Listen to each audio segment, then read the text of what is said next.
let's talk about it.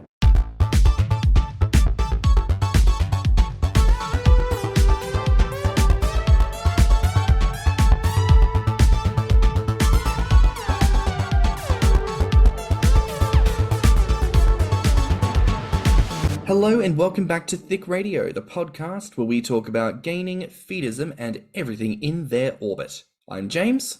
And I'm Tim, so let's get into it. Oh, Tim, I think we need to talk about some stuff today, don't we? Yes, we do. I mean, look, we need to talk about stuff every single day, but it's hardly anything new. But today, I think we need to talk about some stuff that's maybe a little bit on the heavier side. Yeah, I think this might be the most political that we'll get, possibly, and potentially controversial. I'm not sure. We are talking today about health and your doctor and you. Yes. So, we touched on this a little bit in the past, and we're going to talk about it more. We need to have more conversations as a community about health and about how we approach health, because we're obviously not trying to pathologize the fatness and healthness of it all, but there is a very real relationship with your doctor that's going to happen today, no matter how fat you are. So that's more what we're talking about. And as people who are fat and becoming fatter, it is very important that we have a look at some of those conversations and realities and the things that are happening in the world around fatness, especially because if you're looking at your relationship with your doctor, these are things that are going to come up. So this is us just wanting to get the conversation going in that kind of a direction. And as you'll know, Tim is, of course, a nurse at this time. They've had a lot of experience in 10 years of nursing? 10 years of being a nurse. Mm-hmm. I used to be a scheduler in healthcare myself. I did that for a couple of years, 3 to 4 years. So, there is a wealth of knowledge there about all different sides and aspects of healthcare. So we're going to be kind of delving into all of that. So let's kick it off then.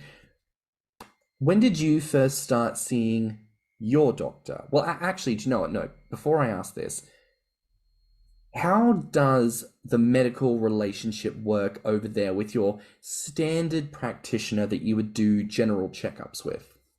Well, you're always encouraged to find a doctor and stick with them for a long time. Like, that's really encouraged, because then your doctor is able to, see you during many stages of your life, build a history and a rapport with you. So that's what's always encouraged. However, I don't know how many people have had a doctor that long term if they have not had a chronic issue. Like, say you're relatively healthy and you only go in for a checkup twice a year.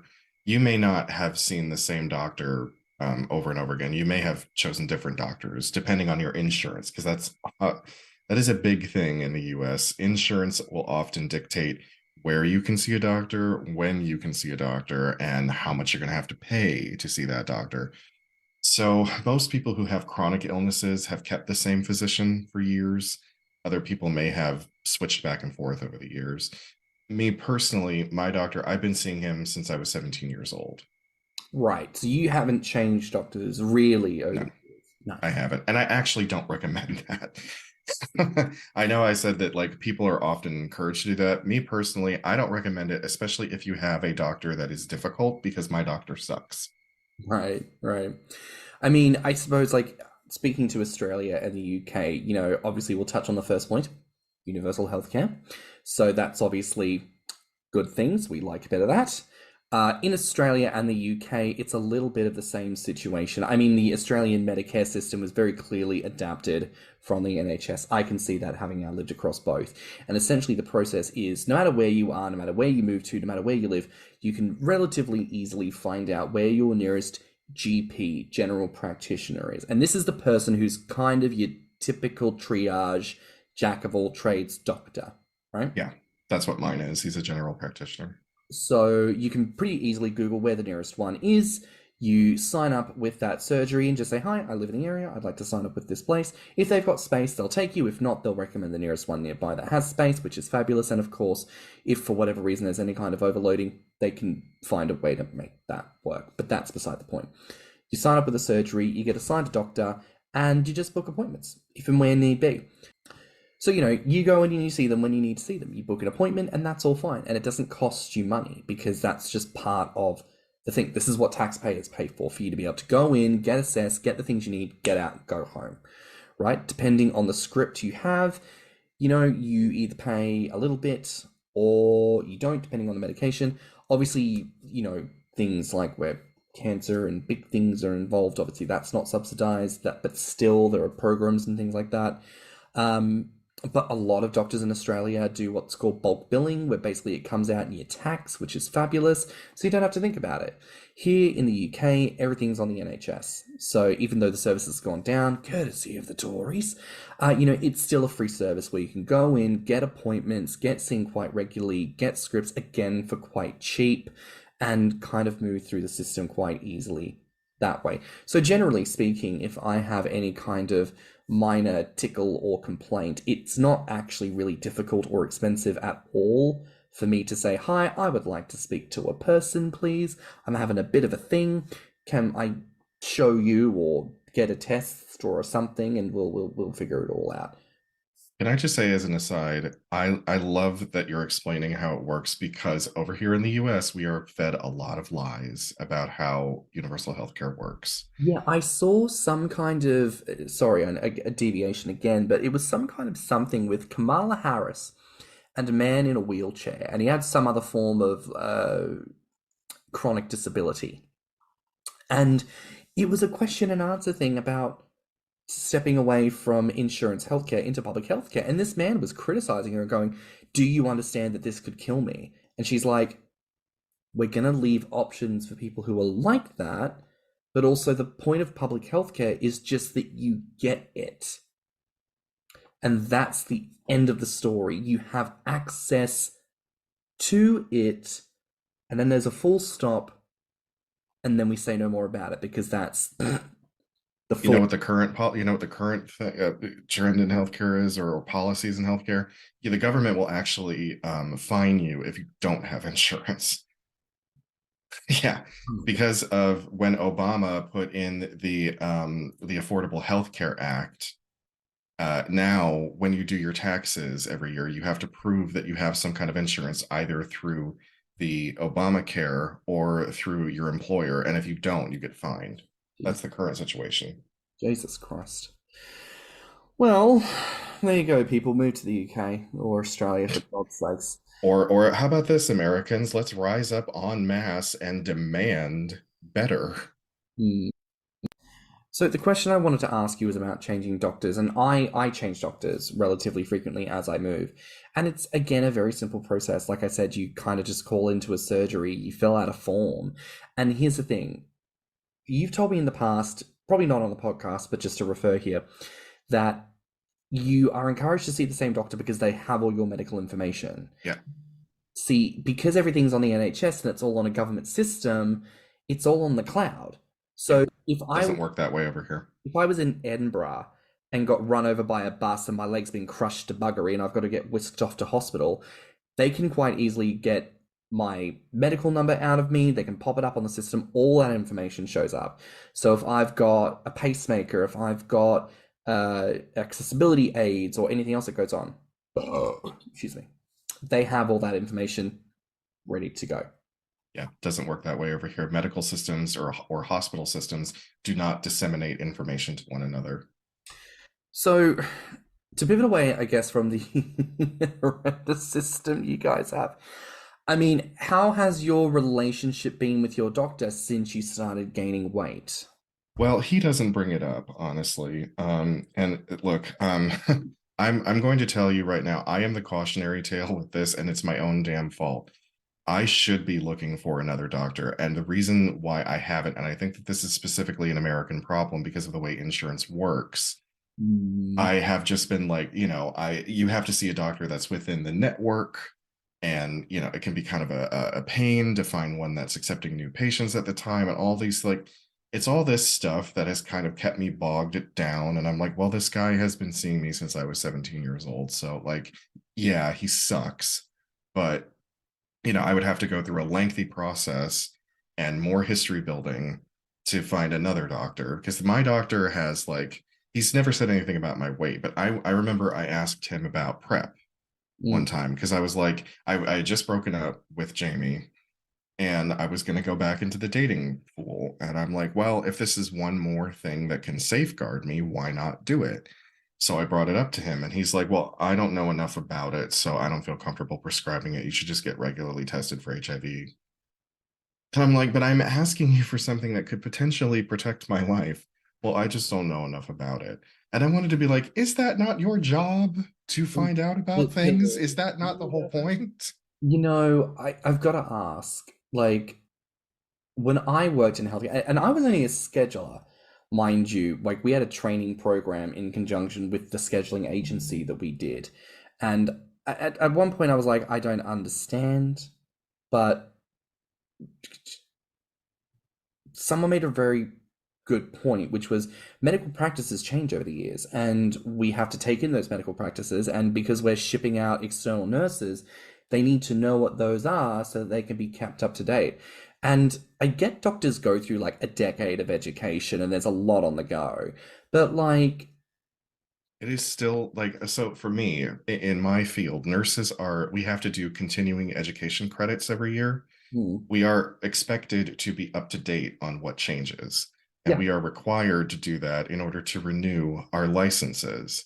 which makes sense. And I understand, like, obviously that's like a thing for nurses and, like that other people don't have to do. Like, I get that's probably a frustration, but also seems very necessary. Seems very like that should not be a negotiable thing. Like, if you want to be in healthcare, you should expect to be trained and then have to retrain and update. And, like every year you have to redo your first aid. Every year you have to redo your what Heimlich and choking and Oh, CPR and yeah, what do they call it? Basic life support, BLS. Yeah. yeah, that stuff. You have to redo it every year, and I get it. You probably think to yourself, "Oh, I know how to do this. I don't need to be shown again how to do this."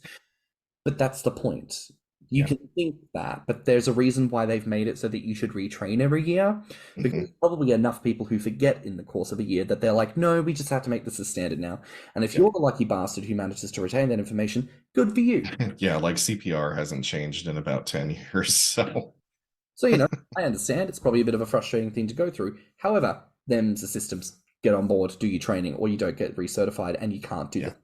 So it amazes me that there are doctors who just don't I know. don't know I mean, I believe that they are expected to also continue their education, but I don't know the restrictions or I don't know the process by which they do it. I don't know if it's expected to be done every year, every 2 years, every 5 years. Yeah, but like but this would have only been like your situation occurred less than 5 years ago, mathematically. Yes, yes. AIDS has been a thing for a good Yeah, 30, 40 years. exactly. Um, so I feel like you should He's had ample time. He's had ample ample time. the math ain't mathin', basically. Well, there you go. That's another thing, America, but that's wonderful. I love that. How important is it to have an open and respectful relationship with your doctor? Reflecting on Well, the story you just shared with us. yeah, the only thing I haven't told him is that I'm purposely gaining weight. That's the only thing. And if he should decide to, and in fact, let's be completely honest about the situation over here in America. The last couple of times that I've been to my doctor's office, I have not actually seen my doctor. I've seen his nurse practitioner, which has become a really big thing over here. More often than not, you don't speak to the physician themselves, you speak to their nurse practitioner, who I love nurse practitioners. Some of them are brilliant. Some of them can be crap, but most of them are brilliant. And it's like, I feel bad for them because they kind of become the doctor's bitch. They are going in there, they're having to have the lengthy conversation with the patient because the doctor can't be bothered or doesn't have time or I don't even know what they're doing. But most of the time it's left up to the nurse practitioner. And I haven't told her either, but she hasn't brought up the weight gain. Hmm. Like the last two times that I saw her was for my blood pressure because it was beginning to elevate. And, we just had a frank, open conversation about, blood pressure. And she's like, maybe you need to cut back on salt and caffeine. She did say liked exercise, but she didn't harp on it. So I don't think that you absolutely have to tell your doctor that you're a gainer. They Mm, may ask why the weight gain has come on. That's a question that they may ask. And I guess to your discretion, whatever answer you feel like giving them. Um, I don't believe that you have to just pour everything out. mm. Like I suppose like if you just want to be completely upfront and say, hey, I have been putting on weight, but I'm okay with it. I have no intention of losing it. I feel good. I feel mentally in a great place. I feel emotionally in a great place. They may drop it, or they may start to push some bullshit on you because they're getting paid to, which we'll get to that later. we'll get to that later. But again, this is why we need to have these conversations because Fatty Bombaddy, you are an autonomous human being. Like let's talk about unpacking this weird societal belief we have that doctors are infallible and perfect machines and that we are being watched. Like I brought this up 50 million times. You are not being watched. Nobody gives a fuck. So like one, your doctor says to you, you're gaining weight. Why, bitch? And you're like, I don't know. That's a fine answer. Yeah. It may or You may don't have to you don't have to answer that question if you don't want to. it may or may not dissuade them, but its effectivity in dissuading someone is based on who that doctor is as a person and whether or not they give a fuck. Like, not their legal responsibility to be like, I have observed your fatness and must bring it up. That's a lot of people, but that's due to systemic and medicalized fat phobia, which we've spoken about before, we're going to speak about today, and we will probably most likely speak about again in future because it is such a thing. So, that's the thing. Doctors are not infallible. They don't care sometimes, but also sometimes they do care too much. And it just depends on the individual person rather than their career.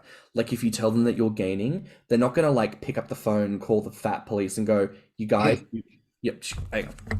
We got him. He finally confessed. Send around the search party, raid the house. The children are there. They're all fattened up on the couch. There's candy bars instead of broccoli. It's all happening. Go, go, go, go, go. And then you see that like stupid police chase scene. And it's just like, like helicopters and like people coming down on those like suspension wires like in Mission Impossible. Just exactly. They have just like cut open the side of the building. There's like a couple of children that are like 1,000 pounds each, just being rolled down the gang, Violet Beauregard style. There's a dog that's too fat to walk, so it's being carried out on a stretcher. They slice open the fabric of the sofa, and chocolate bars just start pouring out. And now I just hear the cops say, "Fat boys, fat It's boys." fat boys. What you gonna do? What you gonna do when they come for you, fat boys? You know And what you do? You eat them. yeah. Oh my gosh. Yes, Vor. Vor is the answer. Vor is always the answer. And if anyone says they're not, eat them. That's that's the real medical solution to America's healthcare system. Just start eating them. Just start eating people. Um, now, genuine question here. Fat people report a lot of weight bias when it comes to medical professionals. We've mentioned this, we're talking about this. What advice would you give to individuals sourcing suitable doctors? Well, the great thing about living in the technology age is reviews. People leave reviews. They leave reviews of hospitals, doctors' offices, and specifically doctors. So if let's say you've been with your doctor for a little while and you don't really like the way that they've been doing things, look up reviews on that doctor. See if other people have had the same problem as you. Really delve into it and find out, like, okay, do other people feel like they've been helped by this person, or do they feel like they're being ignored too? And when sourcing another doctor, read those reviews in depth. Filter them by the number of star ratings or whatever. See how many people have given that doctor 4 stars as opposed to 1, and compile this data and really try to find out, like, okay, is this the person that I should go with? Because it seems like most people have had positive experiences, and avoid the ones where there's a ton of negative experiences. That's a great thing about living in an information age. Hmm. I will say there's certainly talk about people wanting to put together lists of fat-friendly professionals. And there are new apps that are coming Orgo, Friendly Like Me. These are things that are in there. Like, I don't even think they're in their beta yet. I think they're in their gamma. Is that what they call it before it's in beta? I honestly don't know. I'm sorry. Or whatever it's called. They're in that kind of a stage, right? And people are still building it, and it requires a lot of information, but people are supplying information to it all the time.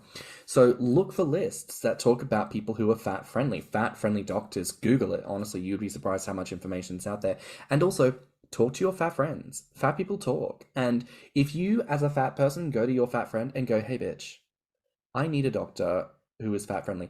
They know what is up when you ask that question. So they are going to give you the straight up, even if they just tell you, I don't have any positive recommendations specifically, but I can tell you to avoid A, B, and C. That's a note. Don't go to A, B, and C, you know? So things like that. Now, here's one. How would you suggest a fat person assert themselves against their doctor in demanding a second opinion or even telling them that they're being let go? So if your doctor says, well, I'm just going to let you go because you're not doing anything that I tell you to do, and I feel like I've hit a roadblock with you, well, then that doctor obviously doesn't care about you at all. This is a doctor saying, you're not doing what I tell you to do, and it irritates me, so I'm letting you go. That's not the doctor for you at all, you know? So actually take that as a blessing. If they're saying, I'm letting you go, it means they're saying, you're not my problem anymore. When it comes to getting a second opinion, I encourage it for everybody because, like we said, doctors are not infallible.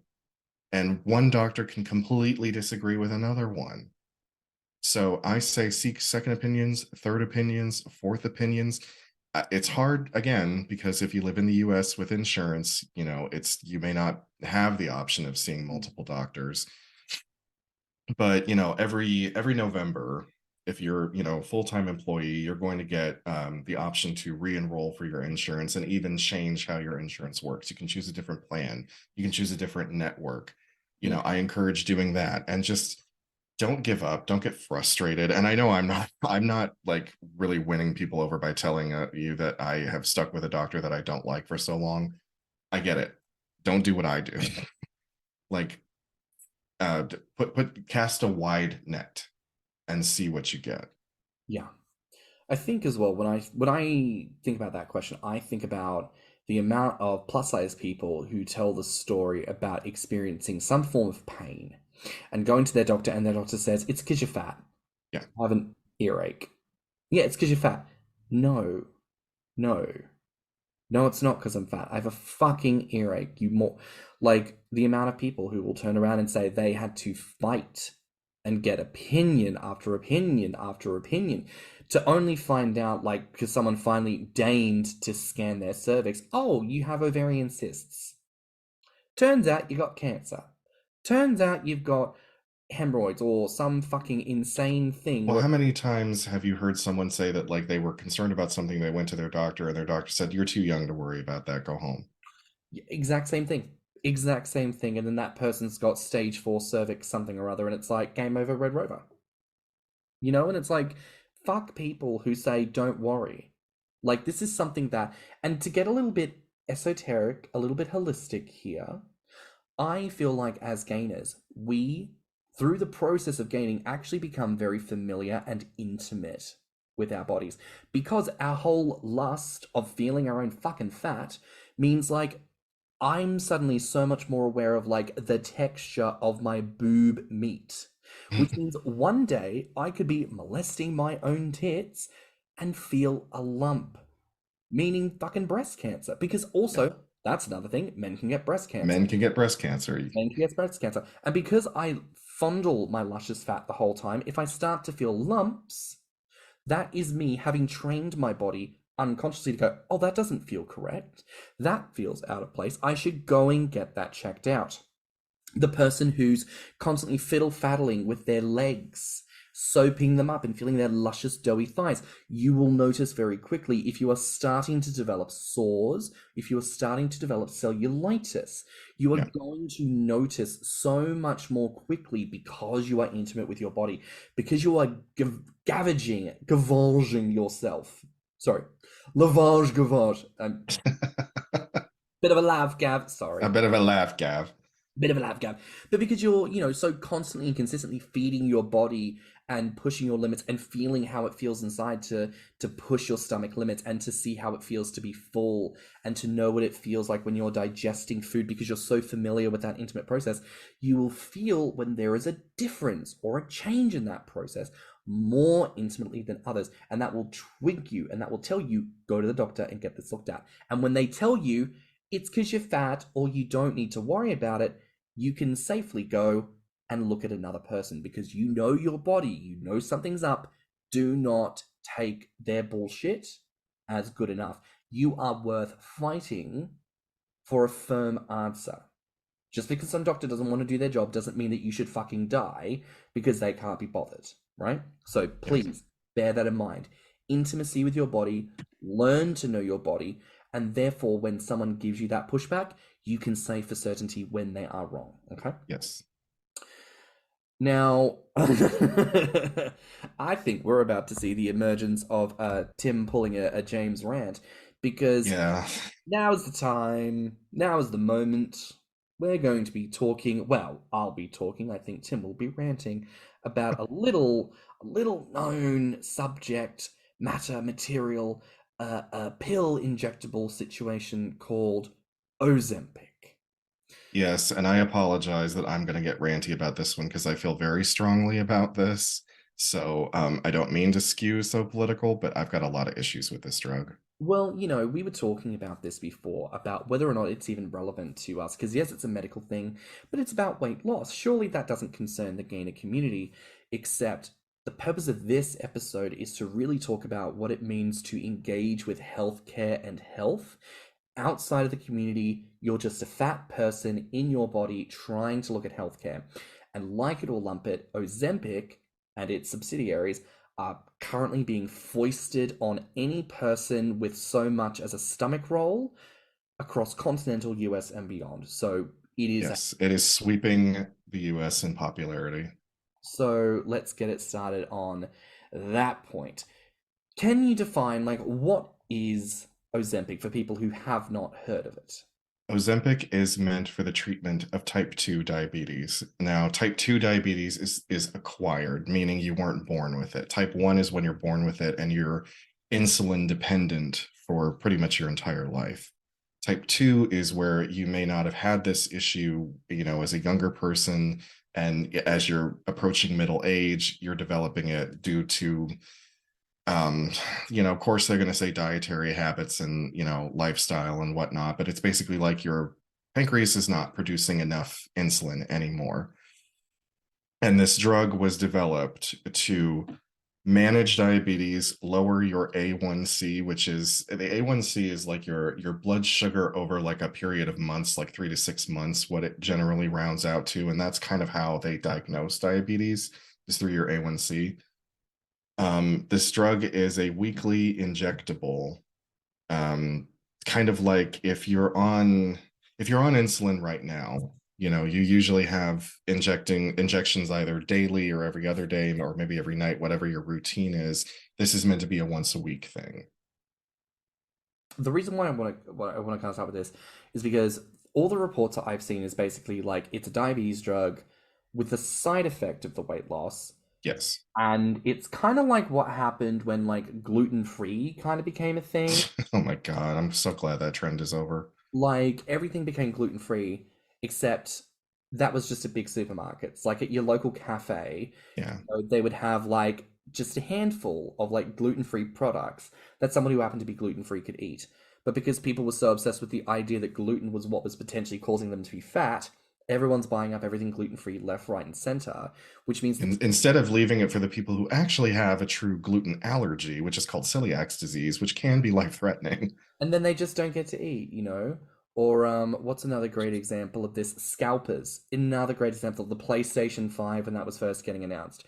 The fuckers buying up PlayStations left, right, and center, scalping them at 10 times the price because other people can't buy it because it's out of stock everywhere, And it's the same thing here with Ozempic. People are buying it up left, right, and center because it's causing these weight loss effects.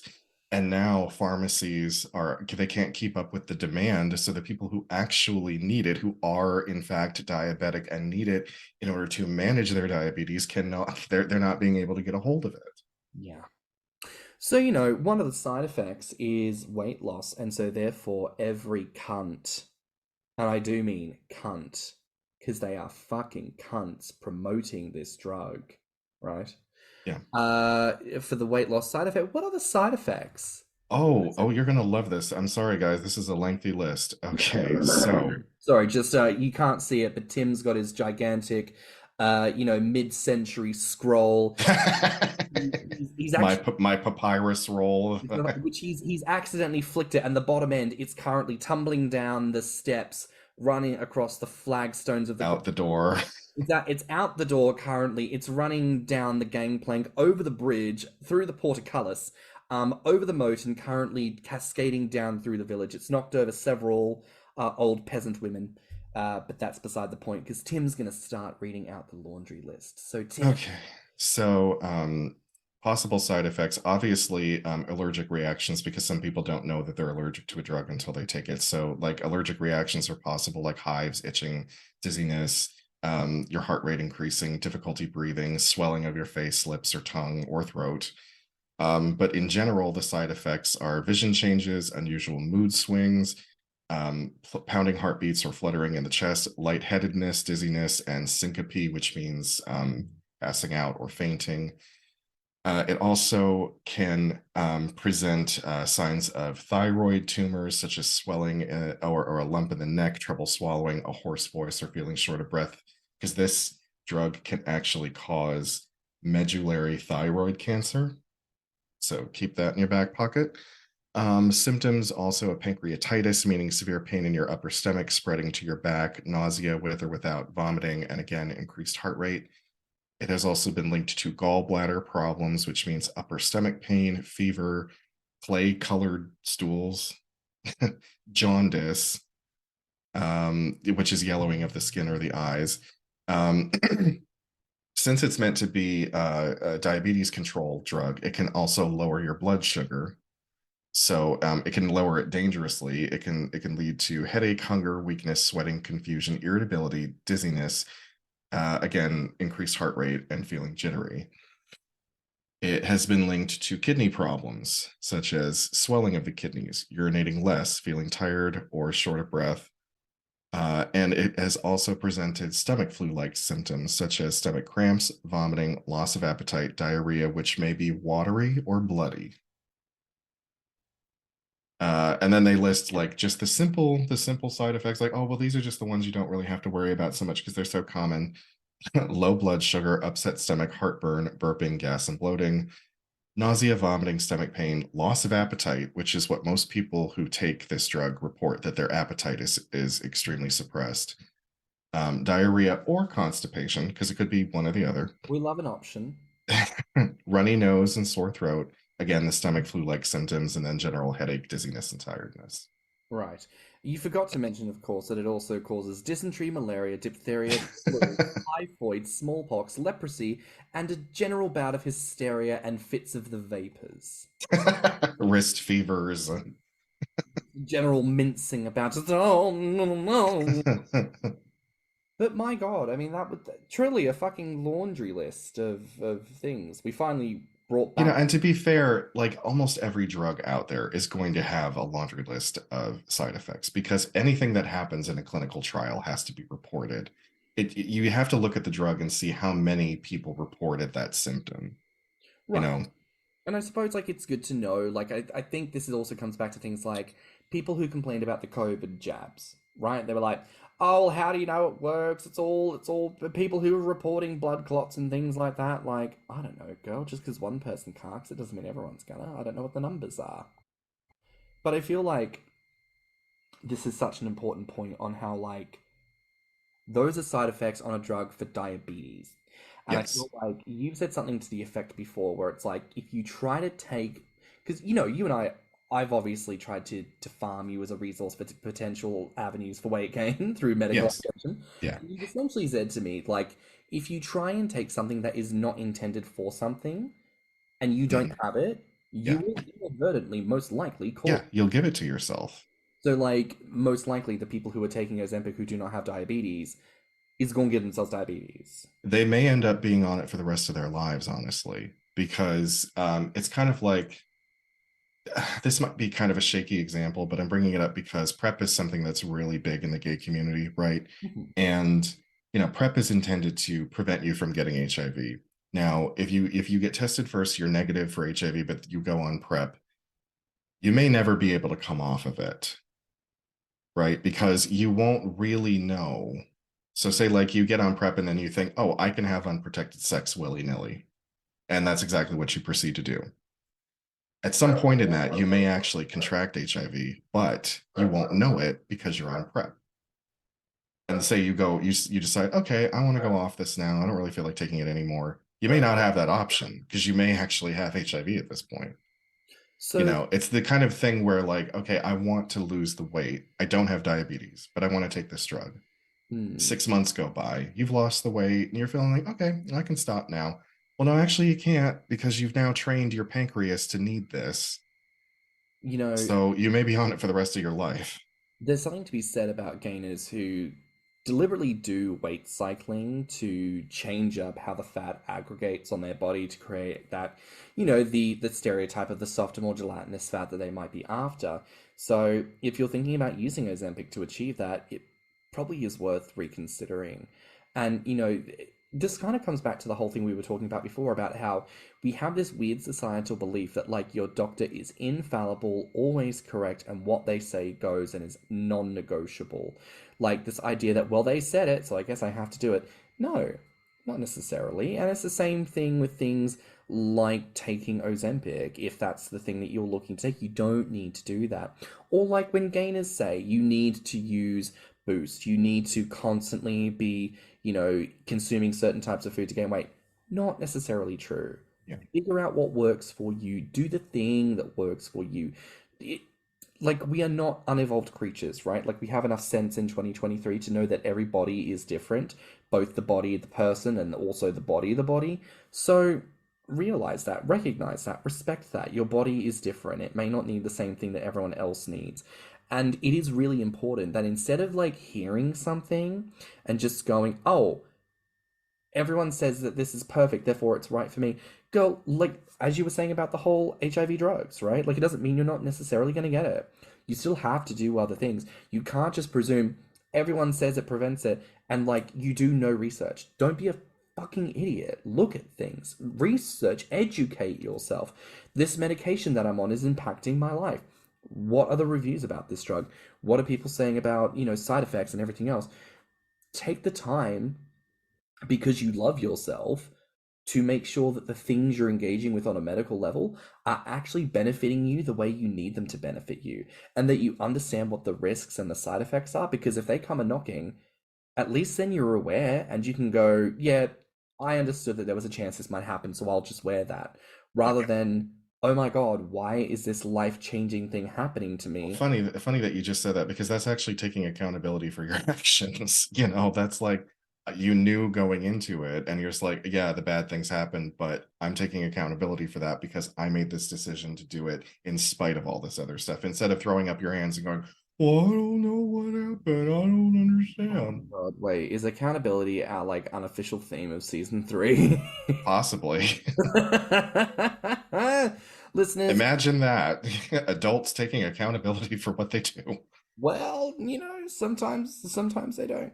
Listeners, if you think accountability is our theme of season 3, or if you think anything else is our theme of season 3, let us know on social media or at thiccradio@gmail.com. So I want to mention this, right? Like, because we're talking about Ozempic at this stage. Like, there are certain things to be aware of. Like, Ozempic face is happening. It's such a meme that it's even got the name Ozempic face. It's quite literally where, like, because you're losing weight so fast, it's given you those sallow, sunken, saggy cheeks. Like someone's literally like punctured your balloon and just Because we all have fat in our face. oh, Everyone has fat in our face, and it's meant to be there. It's called collagen. yes, can we talk about the fact that, like, the thing that fills out your skin and stops you from getting wrinkles is collagen, which is fat? And also, Systemic fat phobia is bullshit because apparently now everyone wants a fucking BBL and that's taking fat out of a part of you and putting it in another part of you. So, Yes. like, fat's great when If it's in the right spots. fat is good when it adheres to societally approved aesthetic choices. Funny that. We love fat when it does that, and when it doesn't, we hate it. Fucking funny how it literally just proves the point that systemic fat phobia is fucking bullshit. Anyways, we're not on that. I wanted to list some celebrities who have been talked about in relation to Ozempic because you guys need to hear about like the diversity of people, right, that are kind of connected to all of this. So, for starters, Chelsea Handler, Elon Musk, mind you, apparently his statement was that he used something, a derivative called Wegovy that's out there. Mhm. Remy Bader, Khloe and Kim Kardashian are reported to have used it. Same with Kyle Richards, Rosie O'Donnell, Meghan McCain, Alexia Nepola, and Marisol Patton. Mama June, Crystal Kung Minkoff, Martin Short, apparently, Andy Cohen, Bethany Frankel, Dolores Catania, Sophie Turner, Jennifer Fezler, Julia Fox, Golneza Garechidagi, and then Jillian Michaels. Ugh, my God. Oh, Um, wait a minute. The workout guru, the woman who's yeah. always pushing her bullshit on the Home Shopping Network and all those other fucking infomercials. hmm Even Jamila Jamil has spoken out about it in the past. I think, and then who else was it? Adele. Adele's a big one who's been rumored to have been on it because, of course, she disappeared for a time and came back super thin. And she talks about how, it's just exercise, and I cut out the wine. But the timeline matches up for Ozempic, and we're not trying to cast specious reasoning here, people, right? It's Yeah. just, the typical Because we don't know. I mean, linked to does not mean that they absolutely used it. Not many of them have actually confessed to using it. However, because of its popularity, we are seeing people on Instagram and TikTok and YouTube also using it. 100%. We watched a Not YouTube. people within the community, but people outside of it. Like you'll just type it into YouTube and you'll see like a ton of people saying like their experiences with it. Yeah. And it's good to know that some people haven't experienced any side effects. And like we said before, we're not talking about this because we think that this is something every gainer is going to be struggling with. But this is a reality of something very hot topic in the world at the moment. And as Tim said, if you live in America and there are kickbacks that doctors get from convincing fatty Yeah. bombaddies to take weight loss drugs, if you go to your doctor, they may try to foist this on you. Yes, and I feel like that's something that not all people know is that doctors are in fact paid to prescribe certain medications by the pharmaceutical company. Yeah. There was a time when I don't know if this is still happening, but just to give you an idea of like how things used to be, a drug representative from a pharmaceutical company would come to a doctor's office with free samples of things. And once upon a time, they actually used to come with free samples of Percocet. That has changed, but they would come with a big case full of like little samples and say, "Oh, my company wants me to push this antidepressant. So here's a bunch of samples of this antidepressant. Maybe consider, prescribing it to your patients." The doctor would actually get money from the pharmaceutical company for every person that they prescribed it to, sometimes up to $1,000 per patient. Didn't this happen with Fen-Phen? Yes, that's the whole reason why fen got outlawed. So basically, Ozempic is like diabetic fen-phen. Yeah. It's diabetic fen-phen. There you go, kids. If you've never heard of fen-phen, Google some stories about what fen-phen did to people. It's fucking terrifying. And again, we come back to points that we always harp on about with systemic fat phobia. Nobody gives a fuck about you because so long as they sell their drug, the doctor gets their kickback. So long as you are desperately clinging on to the potential for success or for results, people win. Well, let's just take a second to think about how fucked up that is that a doctor gets paid to prescribe certain medications, whether or not it's appropriate for the patient. Because you can get an unscrupulous doctor who just sees dollar signs and decides to put all of their patients on a particular thing, whether or not it's appropriate, and they're getting, something like $30,000 from the pharmaceutical company, and 100 of their patients are suffering miserably. Like the ethics of that blows my mind. I'm like, how is that considered? Why is that not being drummed up in front of an ethics board? Because once again, doctors are apparently infallible machines and what they say goes, and we know not to question it because the doctor's the doctor and they wouldn't tell you if it wasn't important. And again, this is why we talk about it. Not just because Ozempic, like, yes, we'll rant about Ozempic here, but like, guys, your doctor may be like offering you something that is genuinely not in your best interest.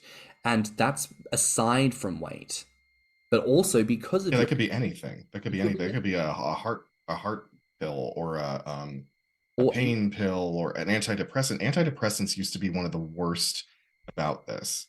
But because of your size, let's be frank, there is a far greater chance that you are going to be flogged something or petitioned for something or goaded or coaxed into trying something that isn't right for you because you are fat.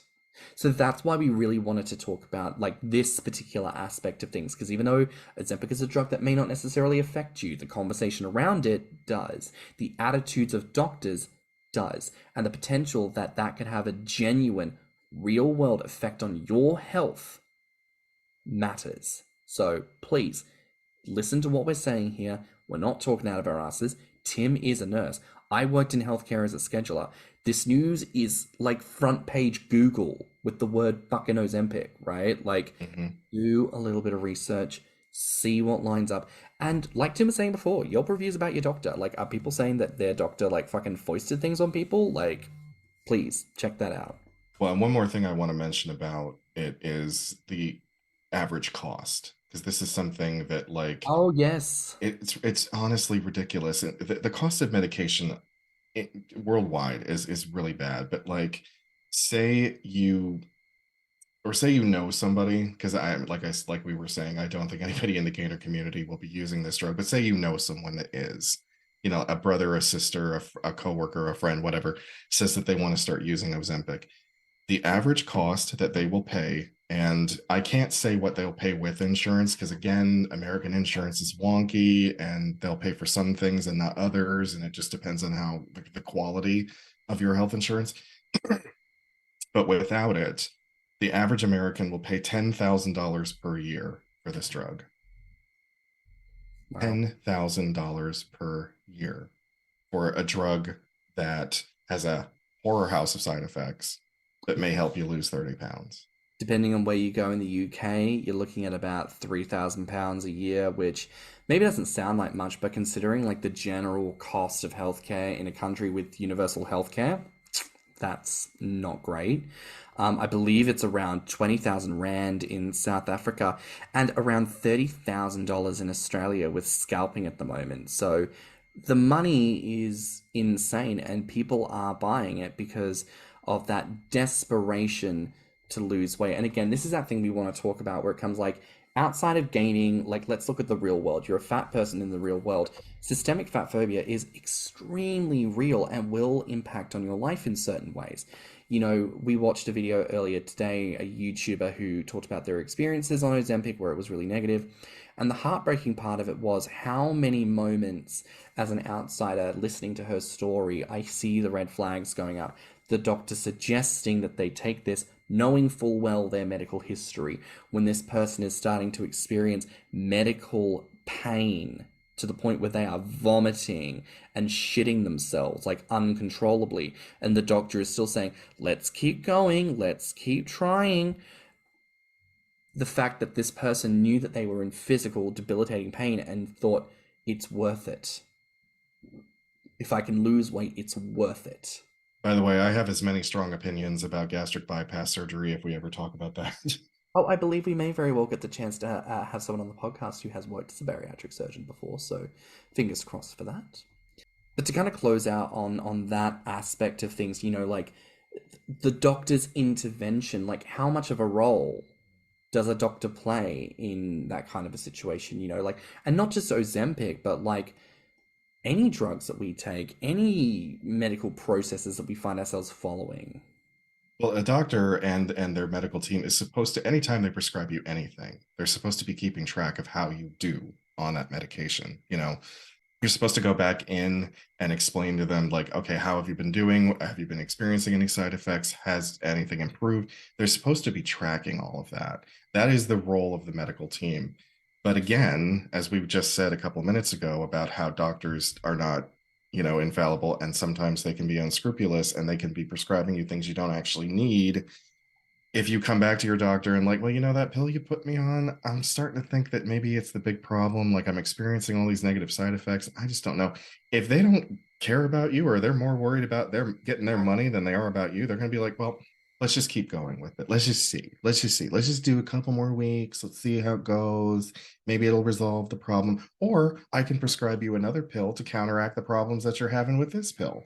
Yeah, more pills. That's always More more pills. Just shove more medication down your throat. more guns. That's the solution to the dead kids with bullets in them. More guns. That'll fix it. More guns, more meds, more of all of that. Yes, absolutely. That. I'll just say this. I've worked in elder care more often than I've worked in any other field, right? That's been kind of like the bulk of my career. And I can tell you that I have had people who are on literally 30 pills at once. Oh yeah, an absolute cocktail. In fact, less of a cocktail and more of a fucking Harry Potter. Trail mix. I used to come in and joke with certain patients that had like 30 pills in a sitting. I'd be like, here's your trail mix. Here's your pick and mix. Here's your bowl of mixed nuts and M&Ms. It's truly wild. But look, in your opinion, and I want to ask you this very honestly, how do you feel the gainer community and the fetus community approach health? And I does think this need to change? I think it's a mixed bag because I think that there are a lot of gainers who are very conscious of their body and their health and are trying to gain weight in it's funny when we say gain weight in a healthy manner, because we've been trained to think that gaining weight is never healthy, right? But then, that makes me think, well, bodybuilders, they always talk about healthy ways to bulk. But anyway, I think for as many people as there are approach it from a healthy aspect, there are many that intentionally try to wreck their bodies. I've known gainers who said that they wanted to have their blood work come back bad and to get a bad physical assessment. And this is part of the turn on for them. And I can't really judge that, because that's what makes them happy. Um, I don't know if we all need to shift towards the let's do this the healthiest way possible because death fetusm, you Mm, know, that the intent of being a death fetus is that you want to keep growing until it ends your life. And I don't judge that either. Like if that is what is going to make you happy and bring you the joy that you need in your life, go forth, my son. I have no issue with it. Um, yeah, the state yeah, of the it's world. a really complicated question. Yeah, the state of the world at the moment. I can't exactly fault anyone for following a philosophy that takes them out of the game sooner rather than later. Well, and again, like I said, I've worked in elder care for the most part. Oh Let me yeah, tell you not pretty. something. It's not pretty. I don't know if you want to live to be 80 or 90. I really don't know if you want that because I have seen what happens and because in the Western world, we're so detached from death anyway. And whenever something is a problem, whenever someone becomes too frail or too sick to look after, where do they end up? They end up in a nursing home, guys. That's probably the fate of most of us, that we're going to end up in a nursing home, and they are the most miserable places on earth. Down the You road. will, you won't, I can't describe the level of human suffering that happens in a nursing home. I don't know if I ever want to end up there. So No. I could live this incredibly healthy lifestyle, right? I could, cut out salt, cut out dairy, cut out caffeine. I could just live on nothing but roughage and live to be 102 and my brain could go somewhere around 60 and I spend the next 40 years talking crazy and living in a nursing home. In and out of psychosis. Look, shit's fucked for a lot of people, and I think for me, the conversation on health in the gainer community, I just want there to be more of it because I feel like we do ourselves a disservice by truly divorcing ourselves and intentionally so, I think, from a lot of the conversations in the world that I think do concern us. Like, I don't think you should have to worry about health if it's not something you want to worry about or not something you want to care about.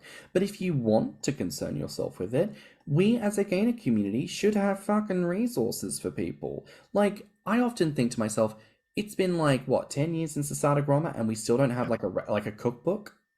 No. Like just Yep. like just a fucking cookbook, like a Yeah. recipe book. of fucking recipes for weight gain. No one's actually done that yet. And I'm like, that's such a simple, stupid thing that no one has done yet. We don't do things for our people, and health is something that can affect our lives. If you want it to not be a thing and you don't care, again, think that's fine. But I think if you want to concern yourself with it and you want to learn about it, invest in it, do something with it, you should have the resources to do it. So I think I would want to close out by asking, what can we do as a community to maybe make steps in that direction? I guess it's going to have to be someone or someone's are going to have to take the dedicated time to try to compile that list or that information. Grommr did the gaining timeline, which is a really in-depth look at gaining before the internet and in the internet age. So if they were willing to pour that much time into that project, perhaps they could do the same with compiling a resource list. I'd like to see that. I'd like to see more of everything. I mean, again, I come back to the whole, like, there are so many of us who have so many ideas for things, and like so few people seem galvanized to do it. And I do think part of that is like the generalized collective of the community just isn't motivated. Like, like when we talked about starting this podcast, I think the vibe was, oh, well, there's already the Gaining Life, and yeah, it hasn't been on the air for 5 years, but we've already had a gaining podcast, so you can't do anything else with it. You shouldn't bother. Or when I heard from people, well, you're going to run out of stuff to talk about. And you proved me wrong in the first week that we started collaborating. I was like, wow. Because I think at this point we have enough to go for 7 seasons or something like that. So yeah, it's crazy, and it's growing all the time. But listen, I think rounding out this episode, we just want to remind people that we want your participation in this. We want your contributions and your experiences. So listen, if you've got any thoughts on anything that we've talked about today, please reach out to us on social media or at thiccradio@gmail.com, and we're going to repeat the socials in just a sec anyways. But that's it for another episode of Thicc Radio. Please remember to like and subscribe, rate us 5 stars, and leave us a good review. If you like this episode, the podcast, or just us in general, share it with your friends and encourage them to tune in. You can find me on Instagram and BeefyFrat at stannnum. And you can find me on Instagram, Twitter, YouTube, TikTok, and BeefyFrat at ThiccyMouse. You can also look us up on Instagram and TikTok at Thicc Radio, or at our website at www.podpage.com/Thicc Radio. If you want to submit a voice note, you can reach us at podcasters.spotify.com/pod/show/Thicc Radio/message. Jesus Christ, why does that have to be so complicated? Hey, listen, I didn't ask for Anchor.fm to change their branding to like, my God, like nobody's gonna go through all that trouble. Anyway, and if you have any questions or ideas for episodes, you can reach us at thiccradio@gmail.com. So until next time, bye, Fats. Bye, Fats. Let's talk about it.